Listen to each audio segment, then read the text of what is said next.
Okay, so you want to own a golf course. 200 acres of manicured green rolling out to the horizon. Your own name on the clubhouse. Members in soft-collared shirts who know you by your first name. You picture yourself out on the back 9 at 7 in the morning. Dew still on the fairway, a cup of coffee in your hand. Watching the sprinklers throw silver arcs over grass so perfect it looks painted. You own a country club. You own a lifestyle. You own the one place in town where the right people gather. That's the picture.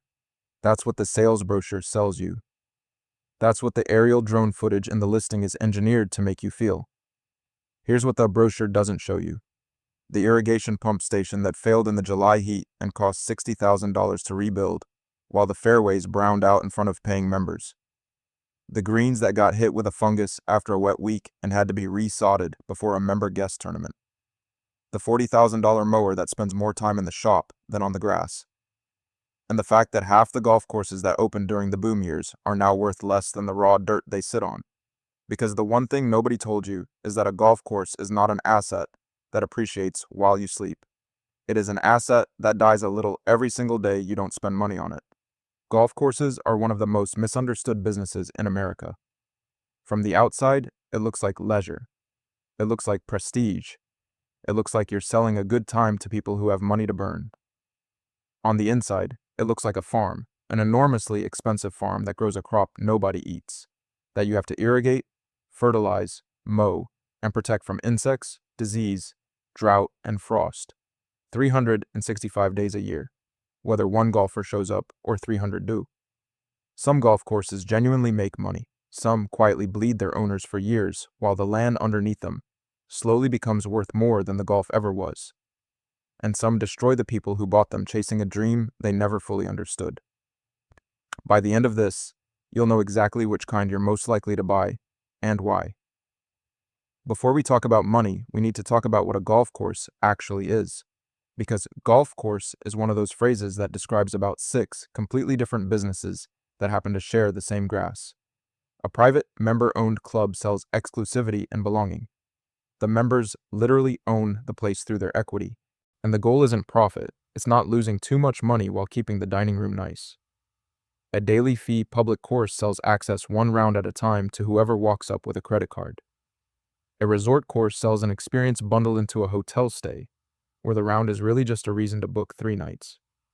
A municipal course is owned by a city and run, usually at a loss, as a public amenity, like a park with flags in it. A semi-private course tries to have it both ways, selling memberships and public tee times at the same time. And then there's the real estate amenity course, a course built not to make money at all, but to sell the houses wrapped around it at a premium. These are not the same business. They share fairways and flagsticks and almost nothing else financially. A high-end private club in a wealthy suburb and a struggling daily fee track off the interstate might both be called golf courses, but one is essentially a hospitality and membership business with agriculture attached, and the other is a low-margin volume operation, fighting the weather and the guy down the road who just dropped his green fees by $10. The economics depend entirely on which of these you're actually running. This is going to focus mostly on the daily fee and private club models, the two most people picture, while showing you where the others fit. Let's start with getting in the door. There are 2 ways to own a golf course. You build one or you buy one that already exists. And right now, in this market, building one is close to financial insanity for reasons we'll get to. But you need to understand the build cost because it explains everything about why the existing ones are priced the way they are. Building an 18-hole golf course from raw land is a capital project on the scale of a small commercial development. The land itself needs to be a very specific kind of land, roughly 150 to 200 acres of it, with the right drainage, the right soil, access to a very large amount of water, and a shape that a course architect can actually route 18 holes across. That land might cost you anywhere from a few $1,000s an acre in rural areas to tens of thousands near a growing city. Then comes the construction. Moving earth to shape fairways and greens. Building the greens themselves to exacting agronomic specifications with layered sand and drainage. Installing an irrigation system that can pump hundreds of thousands of gallons a day through miles of underground pipe, seeding or sodding the entire property. Building cart paths, a clubhouse, a maintenance facility, A pro shop. A mid-range daily fee course can run somewhere between $7 and $15 million to build. A high-end private club with a signature architect design and a grand clubhouse can run north of 40, 50, even $100 million once you count the building. Now here's the number that should stop you cold. After you spend all of that, the finished golf course, as a going business, is very often worth less than what you spent to build it. This is the first and most brutal lesson of golf course economics. The construction cost and the market value of a golf course are two completely unrelated numbers. During the building boom of the late 1990s and early 2000s, developers put up new courses at a rate of hundreds per year, convinced that golf demand would grow forever. It didn't, and a whole generation of those courses have since sold for cents on the dollar. Courses that cost $12 million to build have traded for $2 million. Some have sold for a few $100,000. Some have sold for $1, because the buyer was really being paid to take over the operating losses.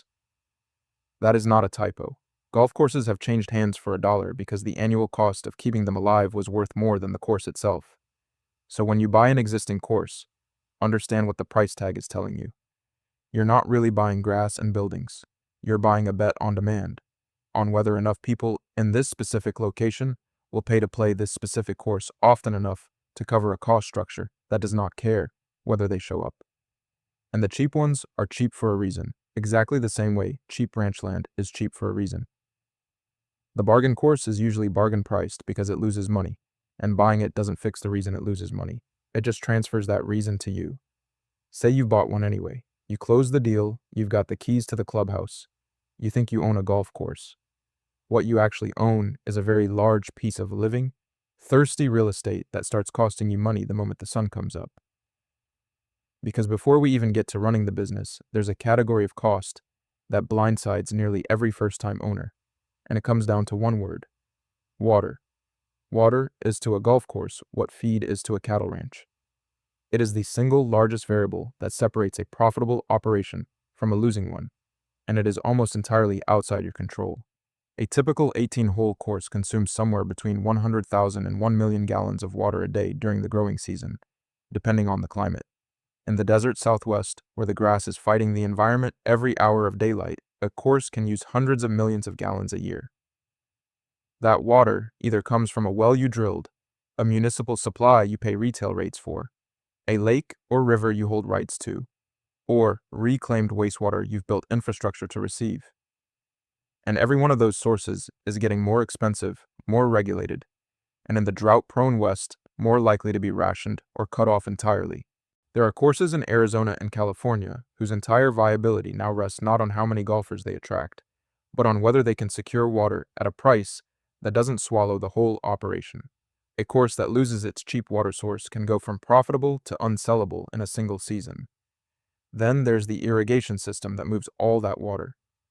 A modern computerized system, pumps, sensors, thousands of sprinkler heads, miles of buried pipe, costs $1 to $3 million to install, and doesn't last forever. When it fails, and older ones fail constantly, you're not looking at a repair. You're looking at a capital replacement while the course is still open, and members are still watching their favorite hole turn brown. This is the deferred maintenance trapdoor. If the previous owner was cutting corners to make the books look healthy before they sold, you find out the first dry summer, usually in the form of a six-figure bill you didn't budget for. Now let's talk about how a golf course actually makes money, because it's more layered than most people realize, and the layers matter enormously. The first and most obvious layer is green fees and membership dues. At a daily fee course, this is the round of golf itself. A golfer pays to walk on and play, maybe $30 at a modest municipal track, maybe $300 or more at a premium public resort course. At a private club, this becomes membership, an upfront initiation fee that can range from a few $1,000s to several $100,000 at the most exclusive clubs, plus monthly or annual dues that every member pays whether they play once a year or every day. That dues structure is the single most important thing a private club has going for it, because it's recurring, predictable revenue that arrives whether it rains or shines, whether the member shows up or not. It's the closest thing in this business to the mall owner's base rent, money that comes in just for existing. The second layer is the cart fees. Almost nobody thinks about this, but golf cart rentals are one of the highest margin revenue streams on the entire property. A course buys or leases a fleet of carts, then rents them out per round for $20, $30, $40 a time. On a busy day with 200 rounds, cart revenue alone can rival the green fees, and the marginal cost of one more cart going out is almost nothing. This is the golf equivalent of the kiosk in the middle of the mall walkway. Small footprint, tiny cost, remarkable return. The third layer is food and beverage, the clubhouse restaurant, the bar, the halfway house at the turn, selling hot dogs and beer, the beverage cart circling the course. For many clubs, food and beverage is a huge slice of total revenue, and it's the part members and guests are often happiest to spend on. A wedding or a corporate outing booked in the banquet hall can generate more profit in a single afternoon than a week of green fees. The smart operators understood a long time ago that they aren't just selling golf. They're selling a venue, a place people gather, celebrate, close business deals, and get married. The grass is the reason people come. The building is often where the money is actually made. The fourth layer is everything else. The pro shop selling clubs, balls, gloves, and logo apparel at retail markup. Golf lessons and the teaching professionals cut. Club storage and locker rentals. The driving range, which is one of the quietly best businesses on the property, because it sells buckets of balls that cost almost nothing to a stream of people who never even set foot on the course. Tournament and event hosting, and on some properties, the most valuable layer of all, leasing or selling the land around the course for houses, which we'll come back to, because it's the reason a lot of golf courses exist in the first place. So far, this sounds like a machine that prints money from 5 directions at once. Now here's the other side of the ledger, and it is heavy, because a golf course is one of the most operationally expensive businesses you can own per dollar of revenue. And the reason comes down to one structural fact. The cost of maintaining the course is almost completely fixed, and the revenue is almost completely variable. Let that land for a moment. Whether 300 golfers play today or 0, the grass still grew overnight and has to be mowed. The greens still need to be rolled, the bunkers raked, the tees moved, the fertilizer and fungicide applied on schedule, the irrigation run, the trees trimmed, the ponds treated. The single largest line on a golf course's budget is course maintenance, the agronomy operation, and it runs, at a typical 18-hole course, somewhere between $500,000 and well over $1 million a year. At an elite private club with tournament-level conditioning, the maintenance budget alone can exceed $2 or $3 million annually. This is the salary of a trained superintendent, a professional agronomist who is essentially running a specialized farm, plus a crew of a dozen or more, plus fuel, fertilizer, chemicals, sand, seed, and water. Then there's the equipment. A golf course maintenance fleet is a shocking amount of specialized machinery. Greens mowers, fairway mowers, rough mowers, bunker rakes, aerators, top dressers, sprayers, utility vehicles, and the cart fleet itself. A full complement of this equipment runs well over $1 million. And like the ranch's tractors, it's constantly breaking and constantly being replaced. A single greens mower that cuts to the precision a putting surface demands can cost $40,000 to $60,000. And you need more than one, because when one goes down during tournament week, you cannot wait. Add labor across the whole operation, the pro shop staff, the food and beverage staff, the cart attendants, the front desk, plus property taxes on a very large and valuable piece of land, plus insurance, which has been climbing sharply across the whole industry, plus utilities to light and heat and cool the clubhouse, plus the debt service on whatever you borrowed to buy the place. When you add it all up, a mid-sized daily fee course can carry annual operating costs somewhere between $1 and $2.5 million, and a full-service private club can run far higher. That number arrives every single day of the year. The revenue does not. Here is the structural problem at the heart of the whole business, and it's the same trap that catches ranchers and airport owners. Your costs are fixed and constant. Your revenue depends entirely on things you cannot control: the weather, the season, and the economy. And of those three, the weather is the one that answers to nobody. A golf course in the northern half of the country might have a playing season of 6 or 7 months. For the other 5 or 6, in the snow and the frost, the course generates almost no revenue while the fixed costs, insurance, taxes, debt, minimal maintenance, key staff, keep right on coming. That means the entire year's profit has to be earned in a compressed window, and if that window gets ruined, there's no making it up. A single rainy summer can be catastrophic. Every weekend it rains is a weekend of green fees, cart rentals, and clubhouse spending that simply never happens and can never be recovered. Golfers don't play twice next week to make up for the round they missed. That revenue is gone. Meanwhile, the rain grew the grass faster, so your mowing costs actually went up in the exact week your revenue collapsed. An unusually hot, dry summer stresses the turf and spikes your water bill. An early frost shortens the season. A late spring delays the opening. The most powerful variable in your financial equation is the sky, and the sky does not care about your loan payment. Now let's talk about what happens when the whole industry gets the demand wrong, because it already did, and the wreckage is still on the ground. For most of the 20th century, golf grew steadily, and developers assumed it always would. In the boom that peaked around the year 2000, America was building new golf courses at a furious pace. Hundreds opening every year, on the belief that a rising tide of players would fill them. Then the tide went out. The number of golfers in the United States peaked and began to decline. The rounds played per course fell. And suddenly the country had far more golf supply than golf demand. What followed was a slow, grinding correction that has lasted more than 15 years. For over a decade, the country closed more golf courses than it opened, year after year. Hundreds of net closures, adding up to well over 1,000 courses gone. The weakest ones went first, exactly as you'd expect. Older tracks, courses in overbuilt markets, daily fee operations with no membership base to cushion the bad years, courses in areas where the population was shrinking or aging out of the game. A course would lose rounds, cut its maintenance budget to survive, watch its conditions deteriorate, lose more rounds because the conditions got worse, and spiral down until it either sold at a catastrophic loss or closed entirely and got sold to a developer for the land. The building that had cost $15 million became 150 acres of dirt with a value that had nothing to do with golf at all. This is the structural truth underneath the whole industry. A golf course doesn't usually fail in one dramatic event. It fails the way the mall failed. One piece falls out, then the next, each decline making the next decline more likely, until a business that looked healthy on the day you bought it is quietly, mathematically, on its way to zero. And the cruelest part is that the fixed cost structure means there's very little you can do to shrink your way out of trouble.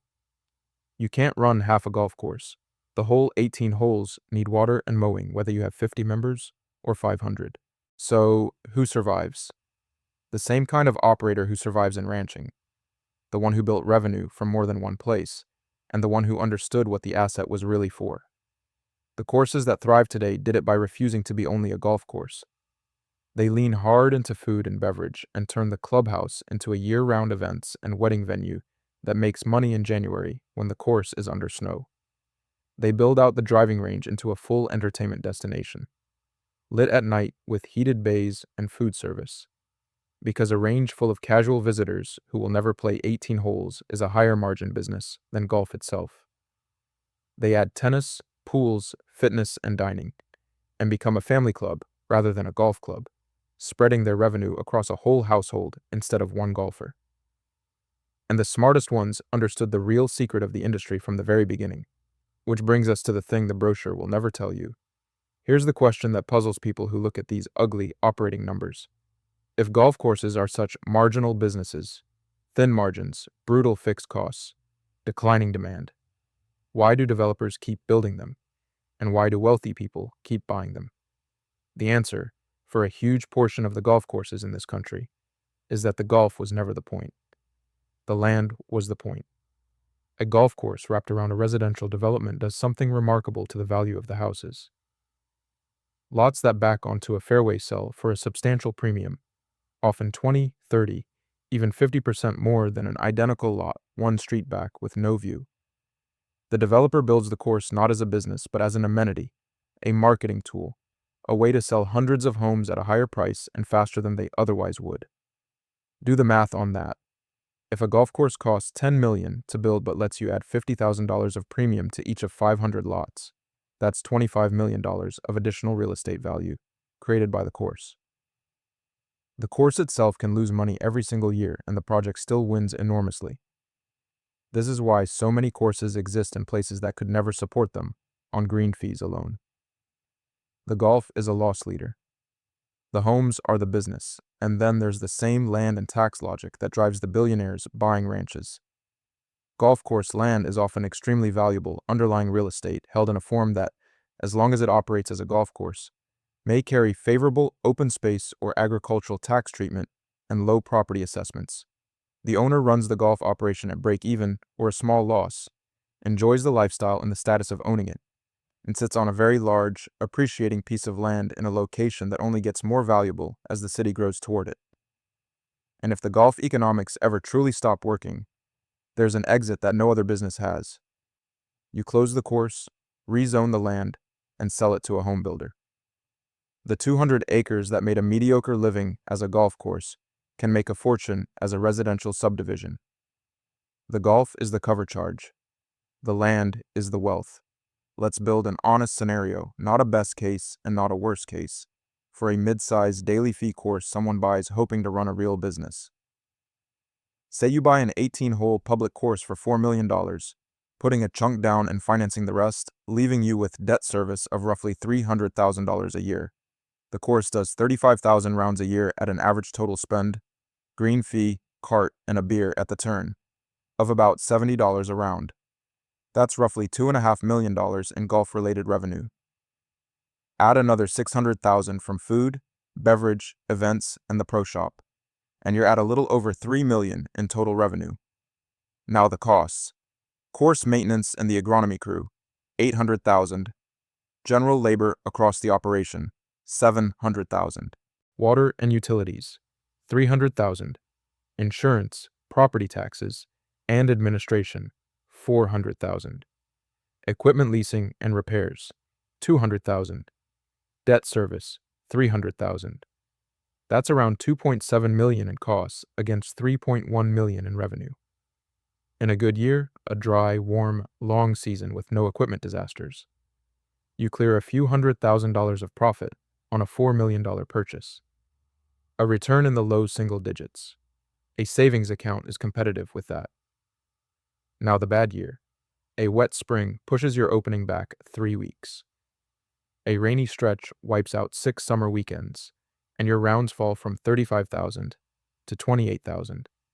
That's $500,000 of revenue that simply evaporates, and it takes the high-margin cart and beverage spending with it. Then in August, the main irrigation pump fails and the replacement costs you $150,000. You didn't have budgeted, and the fairways brown out on the members while you wait for parts. Your revenue lands at $2.4 million. Your costs, thanks to the pump and the extra mowing from all that rain, come in at $2.8 million. You've gone from a small profit to a $400,000 loss, and the only thing that changed was the weather and one pump. That swing, from up $300,000 to down $400,000, is the entire story of this business. The costs are fixed. The revenue is anything but. So can owning a golf course make you rich? Yes, it can. But almost never the way you pictured it when you imagined yourself on that dewy fairway at sunrise. It rarely makes you rich through the golf. The golf, in most years, is a grinding, weather-beaten, low-margin operation that fights fixed costs and a shrinking pool of players for a return that a bond would beat. The wealth, when it comes from somewhere else.